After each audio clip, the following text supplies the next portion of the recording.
Okay, TNA Bound for Glory 2012. This is actually the first non-Russo Bound for Glory since 2005. So, I was expecting a lot. Ever since Austin Aries won the title, and the Bound for Glory series was great. Some of the best wrestling we've seen on TV in years. Definitely a great tournament right there. But honestly, this actual card didn't have me excited for the pay-per-view. And honestly, the pay-per-view was not that great. It wasn't one of the best Bound for Glories. I would say 2007 is still the best Bound for Glory, but I would say the only Bound for Glory that this was better than was last year's. I'm just being honest when I'm saying that, man. And, some people were saying the pay-per-view of the year, which is a bunch of shit. That's definitely not true. It's not the best pro wrestling show of the year. I think Extreme Rules was much better than this. Chikara's had better pay-per-views than this. Even TNA. I will put some of the other TNA pay-per-views from the summertime, like Slammiversary and Destination X, easily better than this show. So this was the show did not leave me with a good taste in my mouth. I didn't really think it was worth the $50, but I'll talk more about that later, man. So, let's just get right into it. I don't know, man, just a blown opportunity once again. It seems like every year, everybody is generally disappointed by Bound for Glory. And I know there's people that are really pushing this pay-per-view hard. They're saying pay-per-view of the year, a 5-star match. I feel like a lot of people on here are just, WWE haters, and they're kind of biased. But, you guys know me. I'm going to tell you how it is. Every time I watch a show or order a show, I'm always hoping for the best. I'm always hoping to see a great show, and this was just not. It was good. It was a good show. There had some good stuff on it, but a lot of crap on it. Too much crap on it. I might give it about a 7.5, which is still a good rating. But for TNA's best pay-per-view of the year, and considering the talent that they have and the star power that they have, this should have been a lot better, in my opinion. So we start off the show with Sima Zayn, the X Division champion, taking on Rob Van Dam, the whole effing show. And, Rob was going to be left off the pay-per-view, some thought, but they kind of put him in a match against Sima Zayn because they didn't really know what to do with him, and boom, they give him the X Division championship. Zayn really kind of dictated the tempo. Looked good. This is the most impressive I've seen Sima Zayn look. Really slow, really dictated the pace with his athleticism and his, I just thought he looked very, very athletic. He busted out a lot of cool things. It wasn't like a heel dictating the tempo and slowing the match down with a headlock. So RVD got the frog splash out of nowhere to win the match. Yeah, it was good. Good. I'll give it about a solid 3 stars. Definitely started off the pay-per-view with a nice feel-good moment. RVD is the X Division champion. I think it's good. I think it's a good move. I think RVD needs a belt to be effective. Look back at his career, the ECW TV champion. He made that belt credible. The hardcore title in the WWE. Really, that was the best run of his WWE career when that hardcore title actually meant something. And, the IC title, he just, out of anybody in the business, I feel like he needs a belt to be effective. And, it's a good move. I think RVD still has a lot of gas left in the tank. He's only 41. I don't think 41 is that old. Some people say that RVD is fat, that he's unmotivated, he looks slow.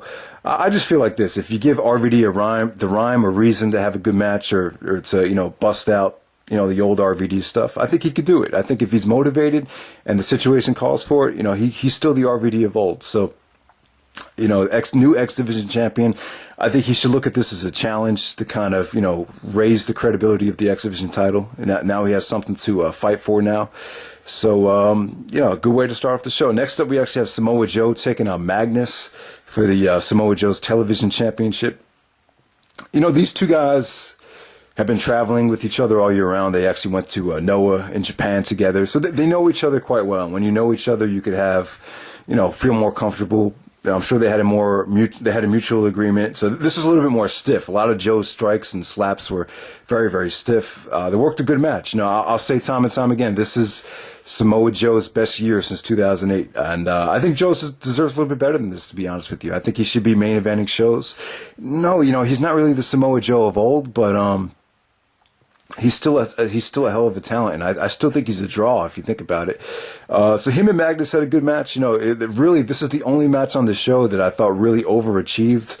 I love the spot that Magnus pulled off where he countered the Chiquita clutch into the, ran up the turnbuckle and countered that into a pinning predicament. The Bret Hart WrestleMania 8 spot. Bret used that on Piper, used it on Austin at Survivor Series 96. So that was really cool. 3.25 stars. Definitely not a 4-star match like some people are saying. If you thought this match was 4 stars, you're just being biased. But, take nothing away from Joe and Magnus. Definitely one of the highlights of the show, in my opinion. Oh, all right, so next up we have Robert Roode versus James Storm.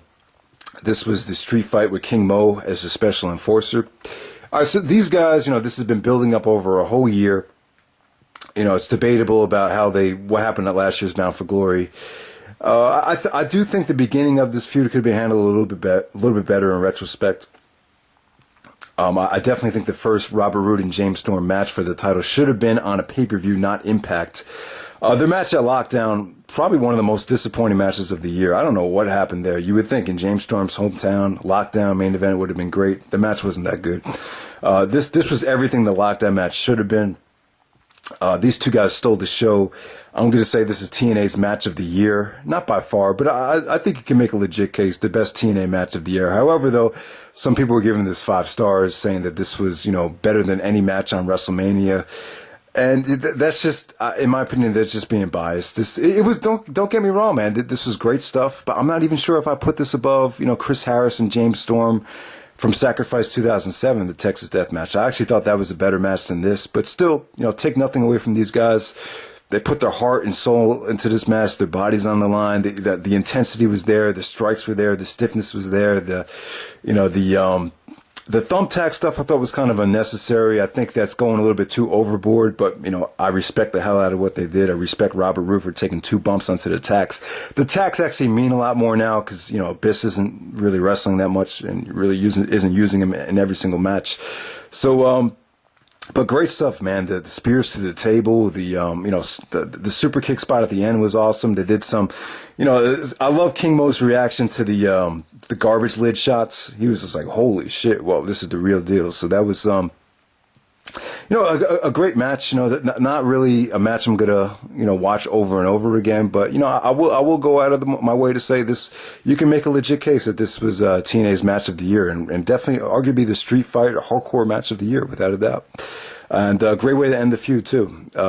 James Storm, a great aftermath, great celebration. He was like a crimson mask, all bloody. So there we go. This the end. I wouldn't have minded if this main evented. I think this would have been an awesome way to close the show with the championship. I would have preferred this over what we got to close the show, to be honest with you. But I'm not a huge Robert Roode or James Storm fan, but I respect the hell out of them for what they did tonight. This was an awesome match. Take nothing away from what they did. I just can't say that it's a 5-star match though. Next up, we actually have Al Snow versus Joey Ryan. If Joey Ryan wins the match, he gets into TNA, gets his contract and all that stuff. All right, I didn't think this deserved to be on pay-per-view. I thought this was, I thought this sucked. I really didn't think. Biggest pay-per-view of the year. Come on, really? Does this really need to be on the show? The only way I would have cared about this match was if Maven interfered. I think that would have been awesome to see Maven come out, get his revenge on Al Snow. Let me just explain for some people that might not know. Al Snow actually trained Maven during the first Tough Enough. Maven was supposed to have a great career. His career kind of flopped. So that would have been really cool. That would have been a markout moment to see Maven come out, in my opinion. That would have been cool. But, Joey Ryan gets his contract. Matt Morgan comes out, screws over Al Snow. What can I say, man? Joey Ryan from PWG got a lot of charisma. Hopefully just like Austin Aries, he could fit in very, very nicely into the, TNA family. So we'll see what happens there. All right, next up. Now, this is my biggest problem with the show. We have the triple threat match for the tag team championships. We have Christopher Daniels and Kaz, the tag team champions, taking on Angle and AJ Styles, taking on Chavo Guerrero and Hernandez. Come on, man. This is the biggest show of the year. This was a political decision to put, Chavo and Hernandez into the mix. I just, don't get me wrong. I'm cool that they're the tag team champions. They deserve to be tag team champions. However, though, I just felt like for this match, they felt very, very out of place. They're in there with, some of the best wrestlers in the world, Angle, Styles, Daniels.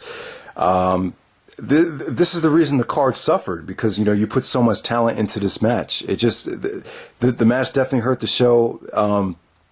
The actual match was disappointing, I would say. First of all, the crowd was burned from the street fight. I think that was a terrible decision to put the street fight on that early. You just can't follow that. You know, the rest of the card just had a tough time following it. You know, the match started off very, very slow. When Angle got the hot tag, they rushed into some of the spots. It became a total spot fest, which was entertaining. It was good, but it wasn't that crisp, though. It was kind of sloppy. You know, you have Hernandez in there with Kurt Angle. You know, you got to worry about Angle's health. You know, you can't have Kurt Angle taking border tosses from Hernandez. So I was kind of worried about Kurt.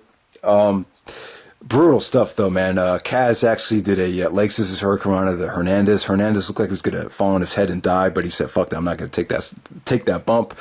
So, yeah, just a lot of stuff just didn't come off that good, man. But, you know, AJ Styles busted out the springboard tope from one rope to another. That was pretty cool. I thought Kaz and Daniels had a great charisma. They played badass heels. I thought they worked great as a team. Angle actually did a running belly to belly where he tosses Kaz on the Daniels. I thought that was pretty cool. You know, Hernandez looked good. Chavo looked, you know, you see Kurt Angle and Chavo Guerrero, two of SmackDown Super 6 going at it. That was cool and everything. But, you know, the finish sucked. I felt like they kind of rushed into the finish. Just when the match was starting to get going, they kind of lost the crowd, and Chavo and Hernandez got the border toss, frog splash combination. The crowd started booing. It just did not work. This could have been so much more. I'm only going to give it about 3.5. I just feel like, you know, Kurt Angle should have been utilized a lot better. AJ Styles should have been in the main event. You know, the problem is Kaz and Daniels are a great tag team. They got something good right there. But the problem is, you know, you're going to take, you know, Angle and AJ Styles, put them into the mix, and then you got, you know, I just think the card should have been spread out a little bit more. That's just my opinion. I would have preferred to see Daniels and Kaz versus Angle and Styles and maybe like a 2 out of 3 falls match or a steel cage match. I think that would have been a better alternative than what we got. But I don't know, man. This was just a mess. I know Angle's probably upset that he wasn't in the main event. But honestly, in TNA's defense, the last time Kurt Angle's main event in Bound for Glory hasn't been that great, whether it's injury problems or booking problems. I just don't know. I don't know. I feel like the match wasn't that good, and we could have just got so much more if this match was not booked for the show. So that's just my opinion. Next up, we actually have the women's match. I think the women's match is crap. Don't really want to talk about it. Then we have the Aces and Eights fiasco. Well, I never talked about the Aces and Eights storyline, but, you know, just really quickly, I'll say that I just have very, very little patience for a lot of these storylines. I'm not saying I want TNA to be like PWG. I'm not saying that at all. I just think they need to take wrestling a little bit more seriously. You know, the booking hasn't been that great. The booking has been kind of overrated. No, definitely it's gotten better since Russo's left. You're not seeing guys like Matt Morgan and Crimson and all this crap on the pay-per-views anymore. That's a good thing. But at the same time, you know, let's face it, the overall booking hasn't been spectacular. This Aces and Eights storyline, it really consists of guys that are over their, you know, 40s and 50s and 60s that are still in major storylines. The storylines that are major, you know, Hogan and Sting play dominant roles in the storyline. Devon Dudley, part of, you know, Aces and Eights now. Looks like we'll be getting a Bully Ray and Devon feud. That's the thing, though. It's really revolves around guys that are past their prime, that are taking up major storyline time. I just don't know. I think the storyline is very, very laughable. It's something that I really can't take seriously. And so there we go with that. You know, congratulations to Bully Ray and Devon. It looks like these guys are really going to have a major feud. I think they deserve that. I think they've done a beautiful job of building up Bully Ray. I will give TNA credit for that. I think Bully Ray's without a doubt going to win Most Improved Wrestler of the Year. There's no doubt about that. But I don't know if Devon Dudley or Devon could really carry this role as being the top heel on TNA or one of the top heels. I just don't know. But we'll see what happens. And I wish both of them the best. But at the same time, it's just, I don't know, man. I just wish there wasn't so much focus on this Aces and Eights storyline because it's really hurt the company if you think about it. You know, Austin Aries did a beautiful job of turning everything around, you know, at Destination X, but, you know, all this other stuff kind of, you know, fucked a lot of things up as well. It just, I don't know. I just don't know, man. Like I said, guys, I just have very little patience for some of these storylines. All right, so next up we actually have Austin Aries and Jeff Hardy for the TNA World Title. Good main event. Almost a great match. I'm going to give it about 4 stars. I would say that this was arguably the greatest main event in Bound for Glory history, which really isn't saying that much, to be honest with you. I think I might have enjoyed Angle and Sting from 2007 more than this. The match was great because of Aries. I thought Aries busted his ass. He looked motivated. He looked hungry. He carried Jeff Hardy. Made Jeff Hardy look great. Took a lot of vicious bumps for Hardy. And they had a good match. Give Jeff Hardy credit. I thought they both brought it, but at the same time, just not a Jeff Hardy fan. His moveset just frustrates the shit out of me. I think it's very, very undeserved. It makes me sick because I feel like they're trying to make him out to be Eddie Guerrero. When Eddie Guerrero had his drug addictions, they had that whole comeback storyline. This is nowhere near as deserving as Eddie Guerrero's comeback. Eddie busted his ass and he earned that. Jeff Hardy didn't earn shit. What has Jeff Hardy done all year?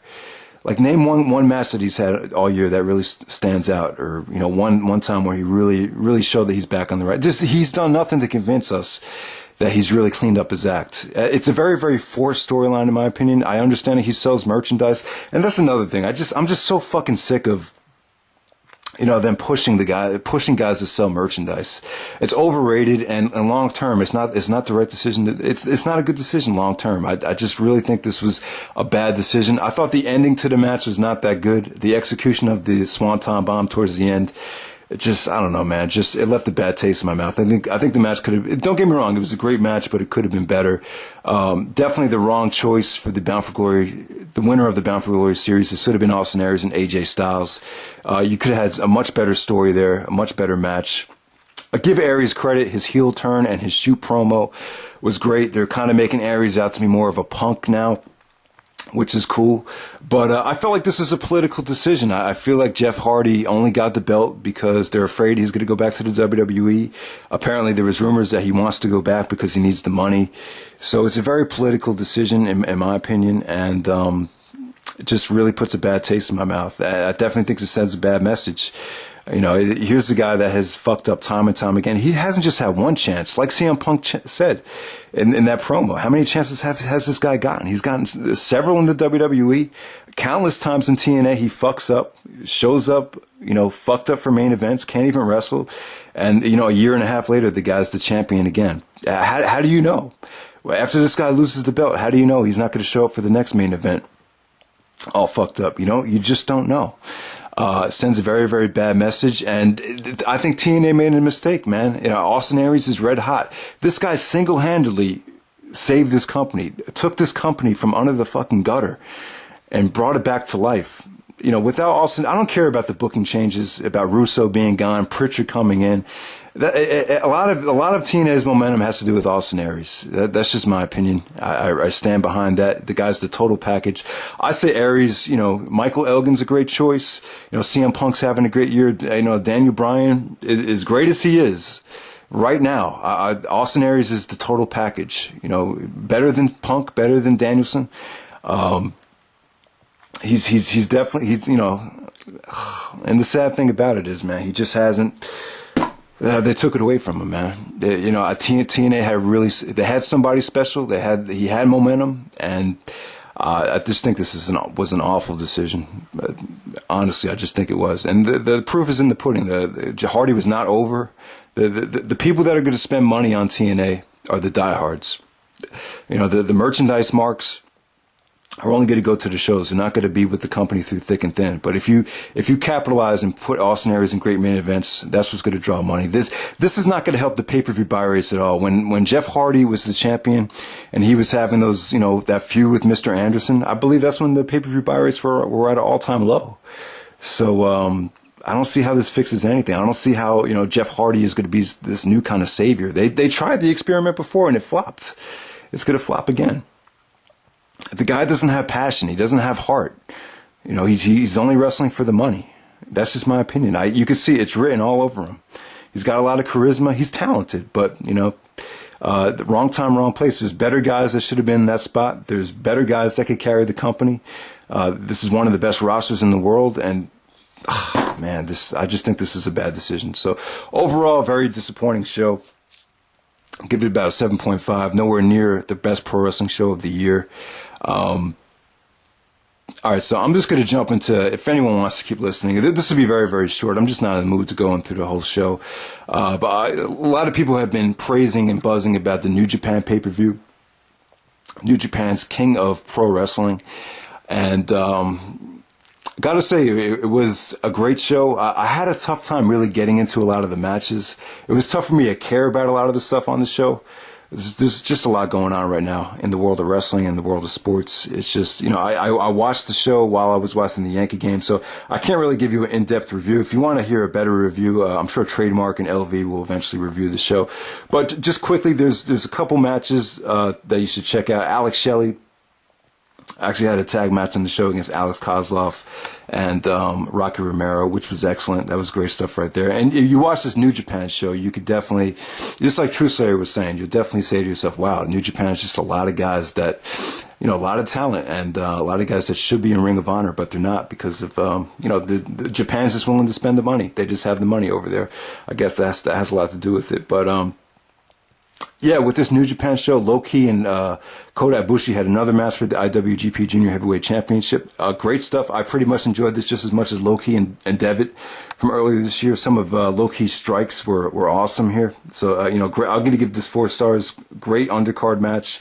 Almost stole the show. Almost stole the show, in my opinion. I thought this was that good.